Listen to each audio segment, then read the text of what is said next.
তোর হাতের মাছের ঝোল খেতে আমার একদমই ভালো লাগছে না। সে কি ঠাকুমা, অমন করে কেন বলছো? সবসময় কি মাছের মধ্যে রসুন পেঁয়াজ দিতে হয়? কখনো কখনো হালকা পাতলা ঝোলও তো করতে পারিস।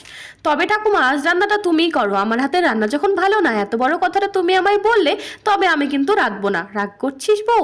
না না, রাগ কেন? সবসময় নিজে রান্না করে খেতেও তো ভালো লাগে না। আমারও তো মন চাই কেউ আমায় একটা দিন অন্তত রান্না করে খাওয়া। কোনো রকম ভাতটা নামিয়ে চলে যাই ঘরে, বসে বসে আজ ফোনই ঘাটবো, রান্না আর করছি না। রোজ রান্নাও করবো, খাওয়ার সময় তৃপ্তি করেই সবাই খাবে, আর যেই মাত্র খাবারটা হজম হবে তখন শুরু হবে দুর্নাম। ও নাথ বউ, ওই যে আবার ডাক পড়েছে।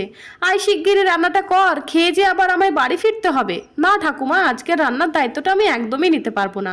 হাত ধরে টানতে টানতে রান্নাঘরে গিয়ে খুন্তি ধরিয়ে বলে, আমি তো মজা করছিলাম, আমি যেমন করে বলছি সেই মতন রান্না কর, দেখবি খুব ভালো লাগবে।